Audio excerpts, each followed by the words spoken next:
자, 아우렐리우스 오연제 중 마지막입니다. 오연제 첫 번째가 위대한 왕, 5오연제가 있거든요. 첫 번째가 혹시 누굴까요?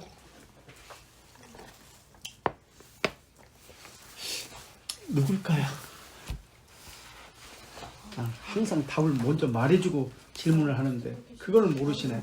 네? 아 잠깐만 아니요.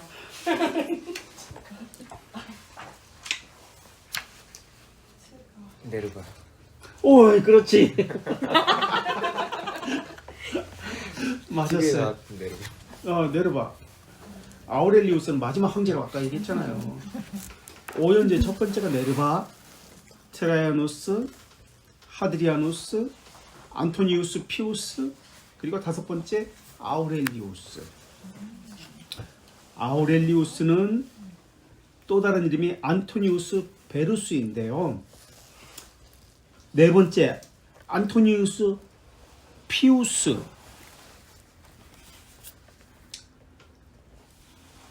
그 아내 황후죠. 그러니까 그 전임 황제인 안토니우스 피우스의 아내의 조카가 아우렐리우스예요. 집정관이었을 때. 오연제 중 마지막 황제. 그러면서 아우렐리우스가 죽으면서 로마 정신이 사라져 버립니다. 로마 제국의 16번째 왕이에요. 16번째 황제. 그리고 철인이라 불렸습니다. 이 사람은 아우렐리우스는 스콜라 철학의 그 명상록을 쓴 사람으로 유명하잖아요. 그러면서 아우렐리우스가 죽으면서 로마 정신이 사라지고 그 이후에는 군인 황제가 그 시대가 도래합니다. 군인 황제 시대가. 자, 오현제 중 마지막, 오현제라는 말은 사실은 후대에 있던 마키아벨리가 군주론을 쓴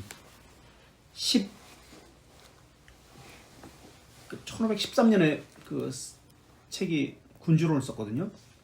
16세기죠. 그러니까 그때 로마의 황제 중에 훌륭한 5 황제가 있다, 오현제가 있다. 거기서 나온 것이지 뭐 그 당시 그렇게 오현제라고 불렸다 이런 것은 아니에요. 마키아벨리가 군주론에서 오황제를 말했습니다. 오현제 중 마지막 황제이며 그런데 기독교인들을 잔인하게 핍박한 마르코스 아우렐리우스. 처음에는 하드리아누스, 그러니까 오현제 중 세 번째 황제였죠. 이 사람이 코모두스를 자신의 양자로 들였습니다. 그런데 이 양자 코모두스가 얼마 안 돼가지고 죽습니다. 그래서 두 번째 양자로 들인 사람이 아우렐리우스입니다.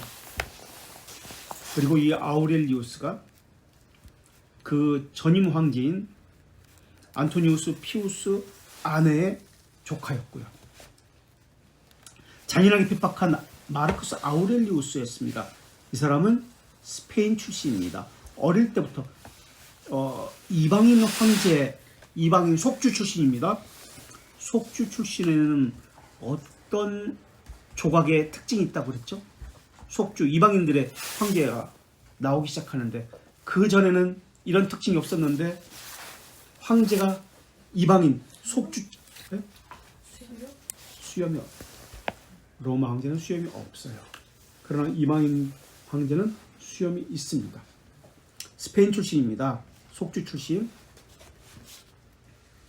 어릴 때부터 수사, 철학을 배운 덕행과 금욕을 강조하는 스토아 철학자입니다. 이 사람은 백성들한테는 잘했어요. 생명을 존중히 여겼습니다. 노예에 대해서 학대하지 않았어요. 함부로 하지 않았어요. 그리고 이 스토아 철학자 스승이 에피테토스, 세네카, 에피테토스, 스토아파의 대표적 철학자입니다. 세네카와 에피테토스, 이 사람의 스승이 에피테토스입니다. 세네카는 누구일까요? 누구의 스승일까요? 아우렐리우스의 스승이 에피테토스인데 세네카는 누구의 스승이었을까요? 어떤 황제의 스승이었을까요? 네? 네로 황제의 스승. 죽죠. 나중에 자살하죠. 이게 스토아 학파의 대표적인 철학자입니다. 금욕과 절제를 강조하는 것이 스토아 철학입니다. 헬라 철학에는 두 가지 철학이 있습니다. 성경에 나오는 것이기 때문에 이야기할 수밖에 없는데요. 무엇과 무엇이죠? 혹시 성경에 나오는 사도행전에 나오는 두 철학이 나옵니다. 뭐 어떤 철학이죠? 네? 무슨 철학이에요? 성경에 나오는 두 철학이 있습니다. 이게 헬라 철학의 대표적인 두 철학이에요. 성경에 나오는 사도 바울이 수경이 뭐? 스토아. 그리고 또 하나 있습니다. 성경에는 스도이고라고 나오죠. 스토아 철학과 또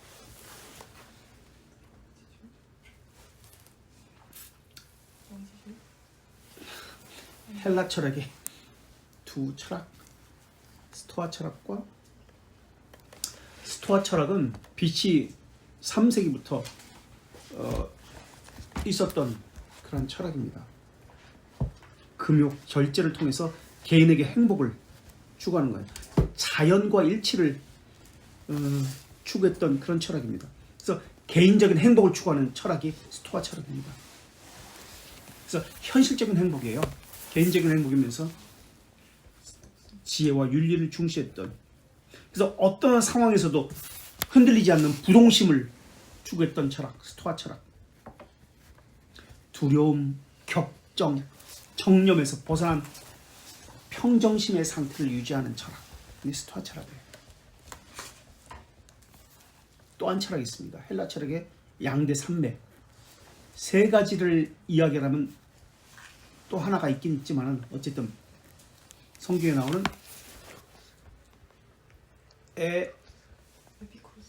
에피쿠로스 학파. 에피쿠로스 학파. 쾌락 추구. 헤도니즘, 쾌락주의라고 이야기합니다. 근데 이 쾌락주의라는 것은 다른 쾌락을 이야기하는 게 아니에요.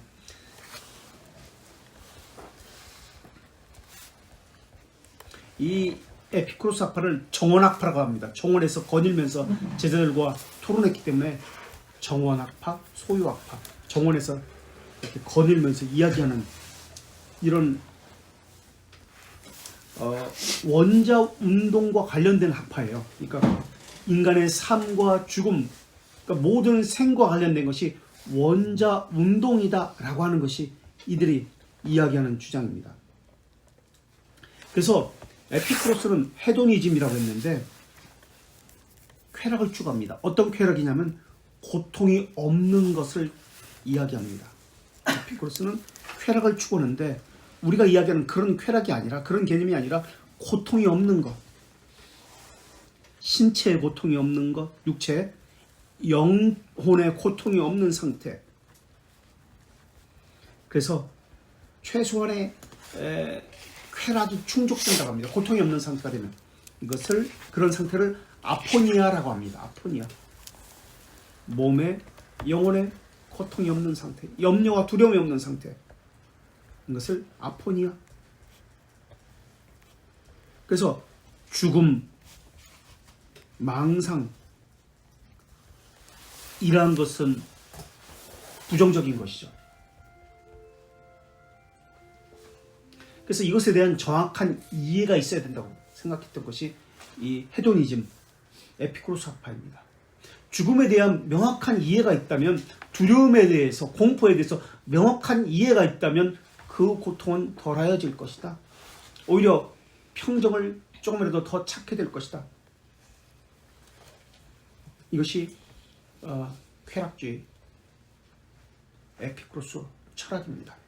그래서 이때 이들이 이야기하는 평정심을 아타락시아라고 합니다. 아타락시아. 에피쿠로스의 철학의 평정심은 공포가 사라진 상태, 고통이 사라진 상태, 아타락시아, 평정심이라고 이야기했고요. 스토아 철학의 부동심은 어떤 상황에서도 흔들리지 아니하고 두려움, 걱정, 정념에서 벗어난 상태.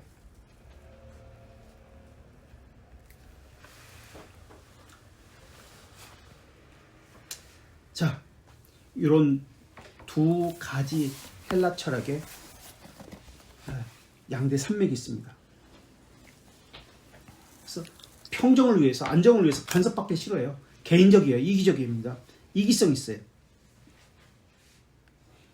내게 손해가 되는 거 안 하는 거예요. 철학이에요. 둘 다. 스토아 철학도 에피쿠로스 학파도 내게 피해를 주지 말라 이거예요. 자, 스토아 철학자 아우렐리우스가 명상록을 써서 자신의 철학을 피력했습니다. 이 명상록은 전쟁을 하면서 문득문득 떠오르는 생각들 있잖아요. 단편들을 헬라어로 기록했어요. 당시 헬라어는 귀족들 또는 학자층, 지식인층에서 쓰여지는 일반적인 언어가 헬라어였습니다. 이 사람은 로마 사람이잖아요. 그런데도 헬라어를 썼어요. 지식인이었기 때문에.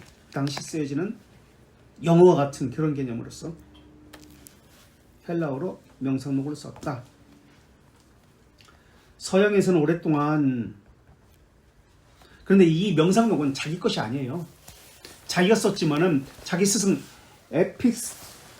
에피테토스의 그 가르침을 이렇게 혼합해가지고 쓴 거예요. 그래서 스토아 철학에서 그 가르침들을 쓴 거. 오랫동안 서양에서는 오랫동안 그를 로마 제국의 황금 시대를 상징하는 인물로 여겼습니다. 그가 세상을 떠나면서 로마 제국이 쇠퇴했고 로마의 정신이 몰락했다고 해석하는 사람도 있습니다. 그게 누구냐? 마키아벨리. 아까 군주론 썼던 그 사람이 그렇게 해석했습니다. 로마 정신이 사라졌다. 근데 이 사람이 아우렐리우스가 당시 166년이거든요. 중국이 한나라예요. 한나라 시대인데 한나라에 사신을 보냈다는 기록이 있습니다. 그 정도로 외교와 문화에 대해서 관심이 있었습니다. 그도 그럴 것이 현재 로마 제국의 유적들은 주로 팍스 로마나 시대의 것입니다. 팍스 로마나 때문에 팍스 아메리카나, 팍스 러시아, 팍스 게르마니아 이런 말들이 계속 나왔죠. 팍스 로마나 시대의 것입니다. 평화, 로마의 평화. 1964년 개봉한 영화 로마 제국의 멸망, 2000년 개봉한 검투사 글래디에이터는 아우렐리우스가 죽으면서 로마 제국 본연의 정신이 사라진 점을 시사합니다. 처음 시작할 때 검투사 그 글래디에이터 처음 시작할 때 아들 콤모두스에게 피살당하는 머리 흰 할아버지가 아우렐리우스입니다. 그래서 주인공이 막시무스 장군이죠. 이 사람은 가짜 인물이에요. 가상 인물이 실제 인물이 아니에요. 왕위를 물려주려고 했는데 그 옆에 이제 첫 번째 장면에서 그 이야기가 나오죠. 그런데 모든 것은 다 잘했는데 정치는 기독교를 싫어했습니다.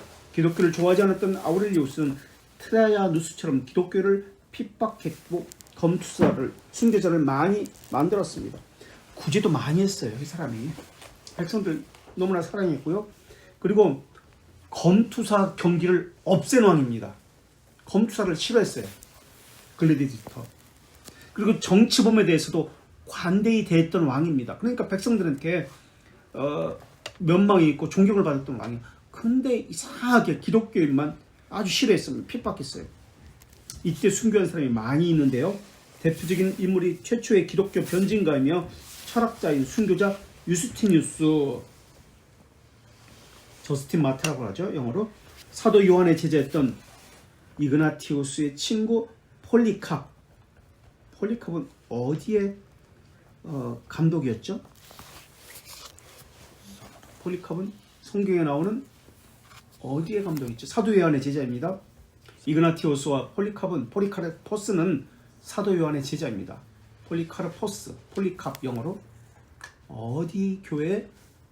요한계시록에 나온 칭찬받는 교회가 두 교회가 있습니다. 하나는 빌라델피아 교회고 또 하나는 소모나 교회의 감독 폴리캅.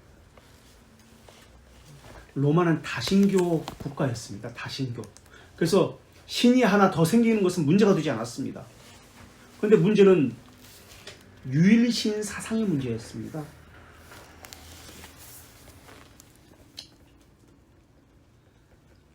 로마 오현제 시대 때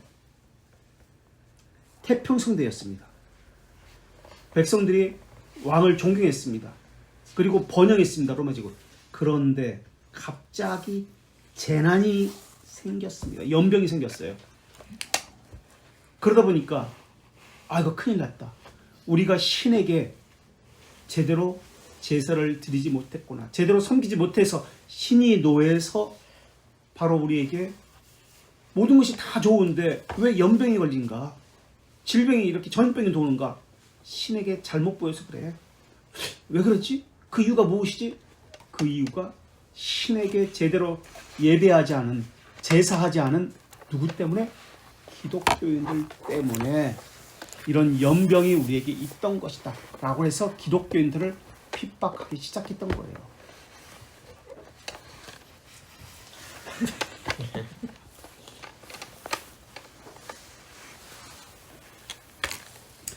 그래서 기독교인들을 핍박한 겁니다.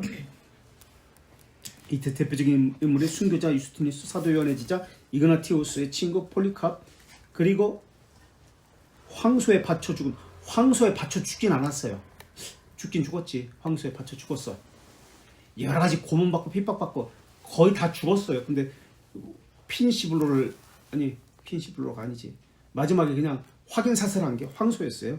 그래서 그 전까지는 살아있던 것도 아니지. 여성 블란딘느 노예입니다. 노예 여자. 아직 소녀 여자. 이것을 유세비우스가, 역사가 유세비우스가 다 기록으로 남겼어요. 그래서 이것이 우리에게까지 지금까지 이때 이런 사람들이 기독교인으로서 죽었다 하는 기록들이 다 나옵니다. 그래서 이 책을 좀 보세요. 지금 이 책 빌려가서 여기에 그 이야기가 다 나와요. 지금 이 이야기가 초대교회 순교록. 폴리카르포스의 제자인 포티우스, 그리고 스킬리아의 순교자들. 스킬리아는 어딘 줄 아세요? 비카? 그래도 한번 맞춰봐. 스킬리아가 어딜까? 거기서 지금 기독교인들이 순교했어요. 수많은 사람들이. 스킬리아가 어딜까? 한번 좀 맞춰볼까? 생각나는? 어? 아니, 로마 아니. 아니, 그래도 질문한 의도가 있지. 러시아요? 러시아 말고 또 있을 텐데 어디? 터키요? 아니, 터키는 많이 죽었고. 모르겠어요. 지금. 엄마 어디 계셔? 우크라이나? 우크라이나, 우즈베키스탄, 카자흐스탄 그 지역에. 중앙아시아? 응, 스킬리아가. 거기서도 기독교인들이 있었다는 얘기예요. 수많은 사람들이. 성경에 보면 사도행전 1장인가요? 예루살렘에 모여가지고 방언하고 그랬잖아요. 거기 보면 그 얘기 나와요. 자, 스킬리아의 순교자들, 그리고 리옹의 무명의 신자들, 리옹의 순교자들이라는 이야기도 여기에 나옵니다. 리옹의 순교자들. 리옹이 어딜까요? 리옹의 이레니우스가 여기서 사역을 합니다. 리옹의 순교자들.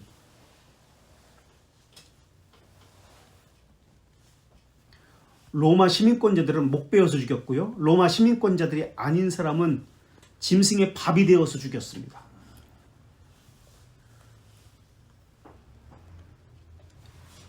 아우렐리우스 황제 때 초대교회나 중세에는 전설 따라 삼천리 같은 위대한 말도 안 되는 전설들이 많이 나옵니다. 중세는 그런 것들 많이 썼잖아요. 로마 군인이 쿠아디 전투에서 엄청난 비가 쏟아집니다.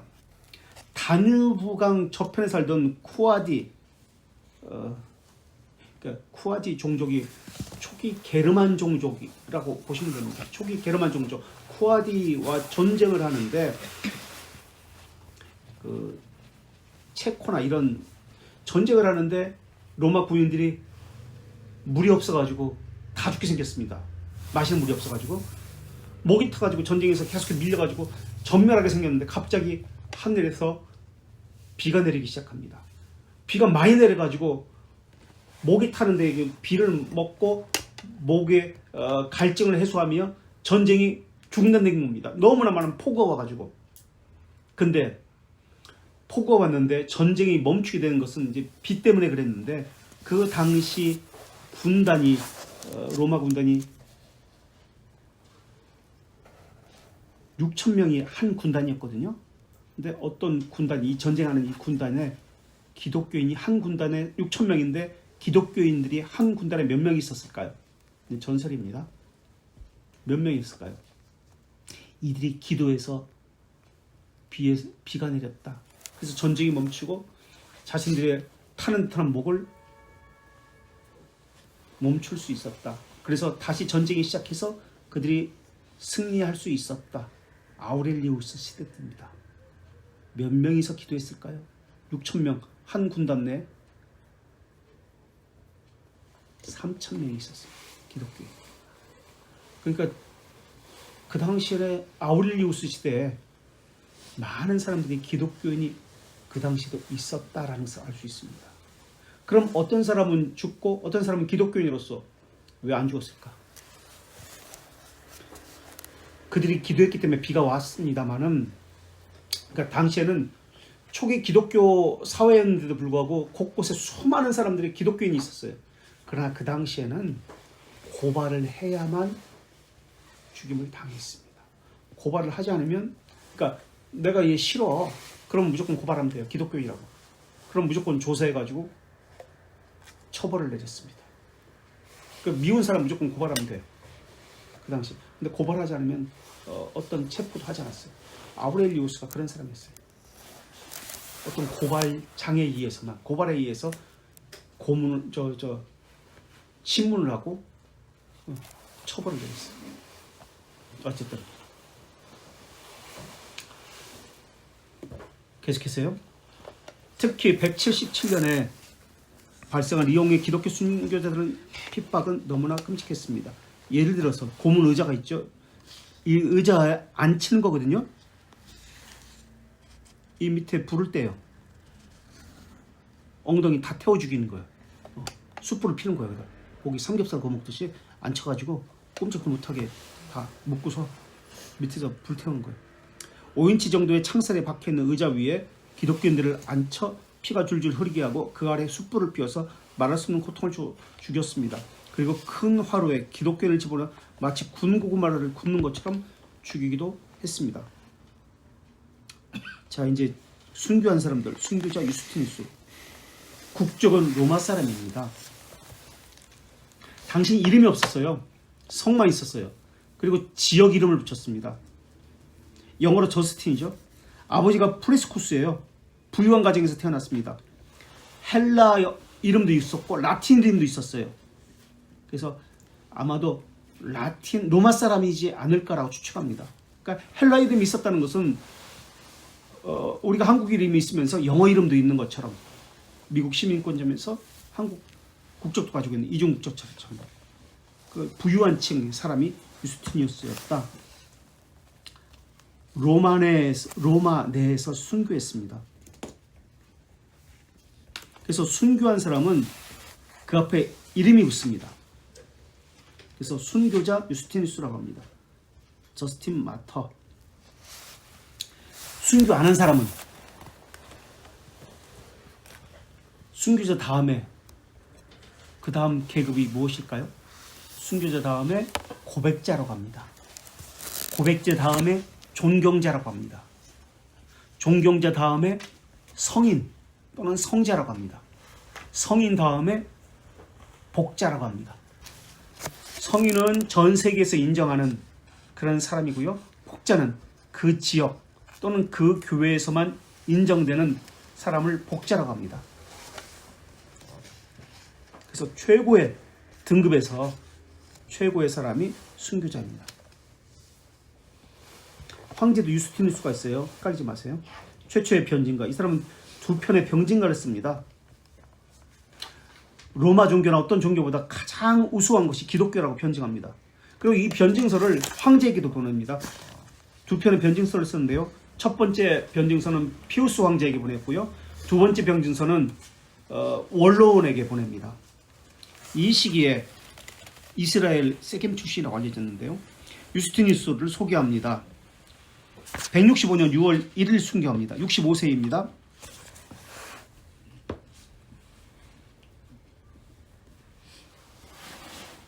이 사람은 철학자이면서 최초의 신학자예요. 그래서 철학과 신학을 혼합시켜서 학문으로 만든 사람이 유스티누스입니다. 그러다 보니까 철학과 신학을 합친 사람. 그래서 소크라테스나 플라톤을 하나님의 선지자라고도 불립니다. 그래서 이 시기에 순교한 유스티누스를 소개합니다. 그 순교 이야기는 거룩한 순교자들의 순교에 기록되어 있습니다. 그는 처음으로 글로서 기독교를 변증한 인물입니다. 기독교에 대한 핍박이 부당성을 증명하고 당시에도 이단들이 있었기 때문에 정통신학에 대해서 변론했습니다. 변증 설교, 호교론이라고 하죠. 호교론. 기독교가 로마 제국의 적대적인 세력이라는 여러 가지 비판들에 대해서 변호했습니다. 그 대표적인 작품이 변증서 1, 황제에게 보낸 것이고요. 변증서 2, 그 원로원들, 그러니까 원로원 왕자들에게도 보낸 변증서 2, 그리고 변증서 유대인 트리포네와의 대화, 여기에 유스티누스의 생애가 들어있어요. 이후에도 여러 작품을 썼지만 현존하지 않습니다. 2, 3세기의 대표적인 호교론이라는 그러니까 변증서가 있습니다. 디오스 네투스에게 보낸 편지가 있습니다. 디오스 네투스. 헬라어로 기록되어 있는데요. 당시 교회를 한번 생각해 보겠습니다. 교회는 여러 가지 어려운 문제점이 있었습니다. 어떤 문제점이 있었냐면 외부로부터의 핍박이 있었습니다. 황제로부터의 핍박이 있었고요. 국가에서부터. 그리고 유대인으로부터, 유대교로부터의 핍박이 있었습니다. 두 가지 핍박이 있었죠. 그 다음에 사회적인 핍박이 있었습니다. 국가에서 황제로부터 핍박, 유대교로의 핍박, 문화가 다른 일반 시민 사람들로부터 핍박, 이런 세 가지 핍박이 있었고요. 또 교회 내에서는 유대인들이 기독교로 와서 다시 유대교로 돌아가는 이런 흐름들이 한 가지 있었고요. 또 이교도적인 이런 사상을 가지고 교회 내에 들어온 사람들이 있었고요. 또 교회 내 그 미신들, 이단들의 그러한 왜곡된 교리를 그 교리를 혼잡하게 하는 이런 사람들의 핍박이 있었습니다. 그래서 이러한 것들에 대해서 변호하기 위해서, 변증하기 위해서 등장한 것이 호교론입니다. 그래서 호교론을 통해서 기독교를 변증합니다. 그래서 대상이 각기 달라요. 어떤 것은 황제를 향해서 대상으로 합니다. 어떤 것은 유대교를 향해서 대상으로 합니다. 어떤 것은 일반 시민, 사회를 향해서 대상으로 합니다. 어떤 것은 교회 내에 있는 이교도라든지 그 미신들, 이런 사람들, 잘못된 교리를 가진 사람들은 대상으로 합니다. 그래서 이것을 대상으로 변증서를 쓰게 됩니다. 이런 변증가 중에서 가장 처음에 등장하는 사람이 유스티누스입니다. 그래서 호교론에 관해서 세 권의 저서가 있다. 호교론의 내용은 첫째가 기독교 비난에는 논리적 근거가 없다라는 것을 이야기합니다. 논리적 근거가 없어. 너희들은 무조건 감정적으로 비난하는 거야. 두 번째, 기독교인의 삶은 이런 거야. 너희들은 기독교인에 대해서 잘못 오해하고 있어. 기독교인의 삶을 정확히 묘사함으로써 기독교를 옹호했습니다. 두 번째고요. 세 번째는 너희들이 기독교를 비난하는데 너희들의 종교는 더 열악하고 조잡해. 기독교의 우월성을 변증한 것이 세 번째입니다. 그래서 이렇게 세 가지. 너희들의 비난은 논리가 없어. 첫 번째. 두 번째, 기독교인의 삶은 너희들이 생각하는 거 달라. 그래서 기독교를 옹호합니다. 기독교인의 삶을 가지고. 두 번째. 세 번째, 너희들의 종교보다 우리 기독교가 우월해. 세 번째입니다. 그래서 그의 대표적인 작품은 세 가지인데 황제에게 보낸 변증서 1, 원로원에 보낸 변증서 2, 그리고 유대인에게 트리포네와의 대화. 이외에도 여러 가지 있지만 현존하지 않습니다. 변증서 1은 모두 67장으로 구성되어 있습니다. 핍박을 해도 좋은데요. 핍박을 왜 하는지 그 이유나 좀 알고 핍박을 받읍시다. 죄명이 도대체 우리가 무엇입니까? 그 이야기를 썼어요. 죄명이라도 좀 알려주세요. 죄명도 밝혀주십시오. 변증서인.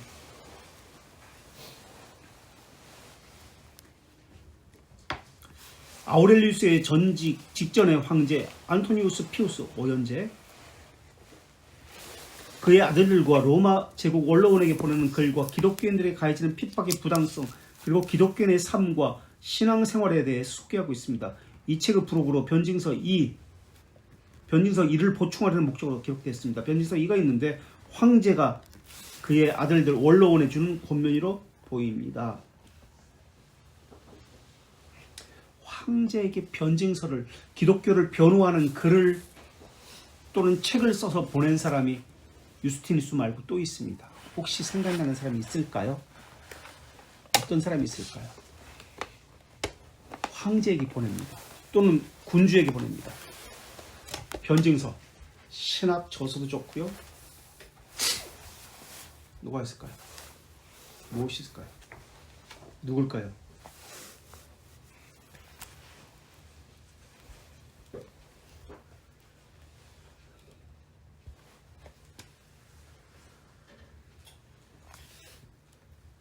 기독교 강요. 칼빈의 기독교 강요. 또 귀도 드브레는 뭐한 사람이에요? 귀도 드브레 책도 나왔던데 그 전기. 귀도 드브레는 뭐한 사람이에요? 어디서 듣던 사람 아닐까? 뭐한 사람이에요? 귀도 드브레. 벨지카도 마찬가지예요. 또 우리가 요즘 하고 있는 또 누구도 무엇도 황제에게 보냈습니다. 헤센의 영주가 황제 앞에서 그것을 고백했다라고 했는데 그게 누구로부터 온 것이죠? 어휴, 어떻게 알지? 야, 블링거의 제2 스위스 신앙 고백서.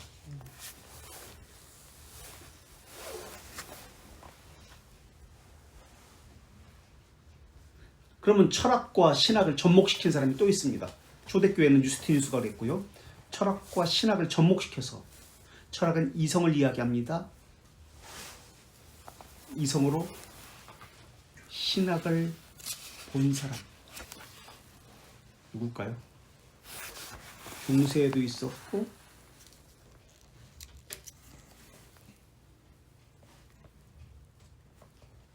스콜라 철학의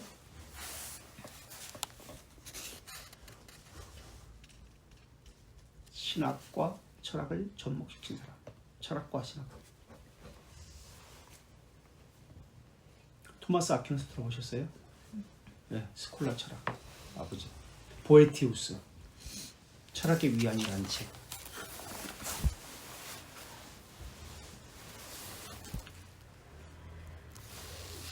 거기서 스콜라주의가 나왔어요. 철학의 위안. 보에티우스로부터. 이 사람은 아리스토텔레스 철학으로 성경을 본 겁니다. 철학적 신학이라는 말 들어보셨어요? 상담으로 성경을 보는 거 들어보셨어요? 철학으로 성경을 보는 거. 음악으로 성경을 보고 미술로 성경을 보고. 맞습니까? 틀립니까? 성경적 철학은 맞을까요? 성경적 미술, 성경적 음악. 말이 비슷한 거죠. 음악적 성경, 음악적 신학, 철학적 신학. 철학적 신학이라는 거 있잖아요. 철학으로 성경을 보는 거 맞을까요? 그러니까 사람은 이성이잖아요. 철학은 이성이에요. 사람의 측면에서 성경을 보겠다.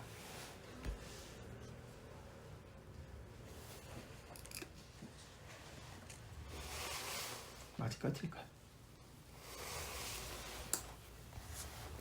잘못됐습니다. 잘못됐습니다. 성경을 가지고 철학을 보고 세상을 본다. 이건 맞습니다. 이건. 성경적 철학은 맞어요. 성경적 음악.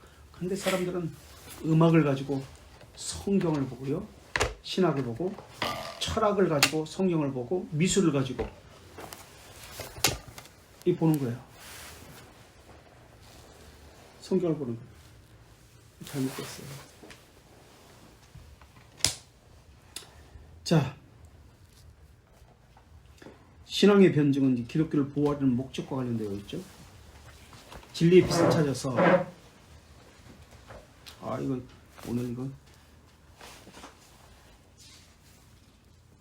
어떻게 해야 되지? 3분 남았는데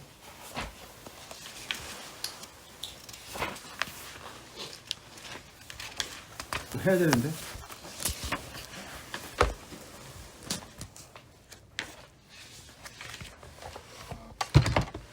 이럴 시간에 좀만 더 해야 되겠지? 5분만 더 합시다. 끝냅시다 이거. 진리의 빛을 찾아서 유대인 트리포네와의 대화. 트리포는 이제 영어로 트리포예요. 라틴어로 투리폰이라고 해요. 160년대 유대인과 이틀간 대화를 나눠요. 그래서 142장으로 된 책입니다. 유대인 지식인에게 기독교 진리를 증명하려고 쓴 변론서입니다. 유스티누스는 사마리아 출신 세겜 유대교가 지배하는 환경에서 이교도로 자랐습니다. 그는 참된 진리를 알기 위해서 스토아 철학, 플라톤 철학, 그 외 철학을 공부했습니다. 어느 날 사색을 하다가 한 인자한 백발 노인을 만납니다. 노인은 구약의 선자들이 진리를 발견한 자들이며 그들은 진리를 보고 깨닫고 믿었다고 합니다. 그 진리는 바로 예수 그리스도다라고 이야기합니다. 이 설명을 들은 유스티누스는 아무 말도 하지 못하고 멍하니 서 있었습니다. 아마도 말씀을 듣는 동안 성령의 감동과 감화를 받았습니다. 그리고 예수 그리스도에 대한 진리의 빛에 노출되었고 진리이신 그리스도를 찾아냈다고 깨닫습니다. 이때가 133년경 30세 때입니다.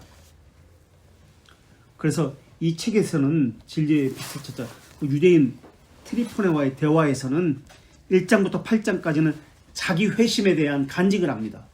그리고 9장부터 31장까지는 유대와 기독교인의 그 차이에 대해서 이야기합니다. 그러니까 구약을 가지고 설명했겠죠. 그 다음에 32장과 129장에서는 왜 예수님이 메시아인지를 설명합니다. 그래서 유스티누스가 밝힌 신학에서는 이 책에서는 창조주 하나님에 대해서, 구약과 율법에 대해서, 세 번째는 메시아에 대해서, 네 번째는 교회에 대해서, 그러니까 성전에 대해서죠. 다섯 번째는 예배와 성례에 대해서 이것을 밝힙니다. 넘어갑시다.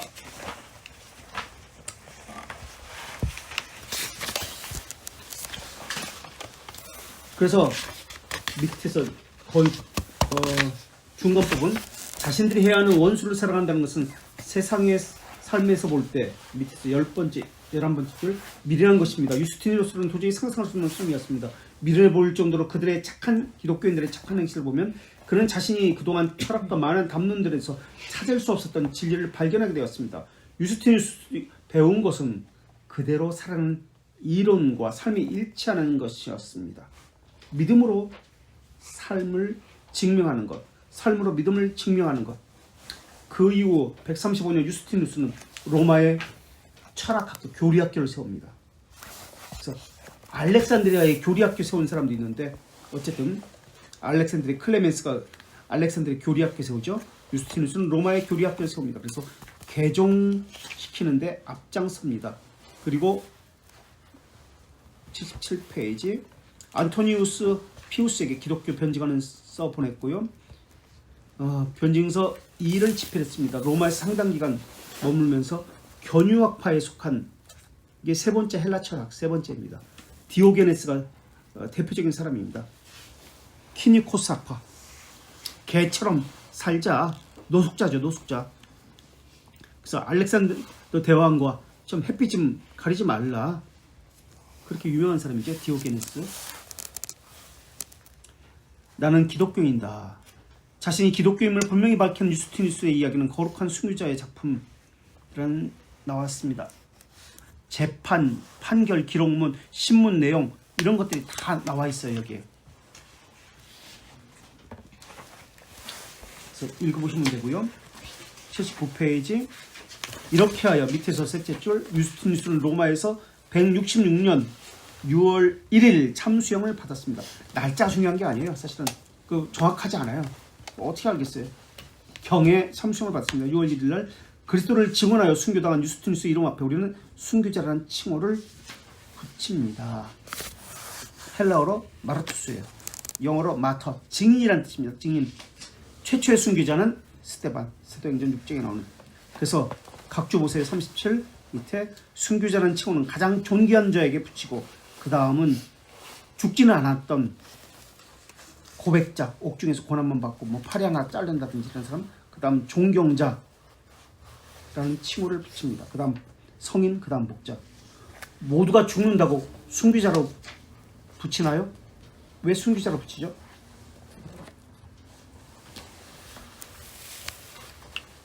왜 순교자로 붙이죠?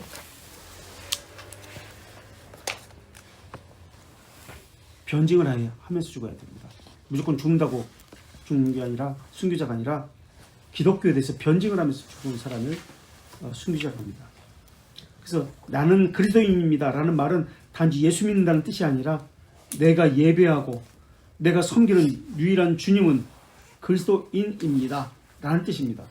로마 신과 황제를 주님이라고 부르는 것에 대해서 자신이 믿는 신앙이 무엇인지 분명히 밝힌다는 뜻이 나는 그리스도인입니다 라는 뜻입니다.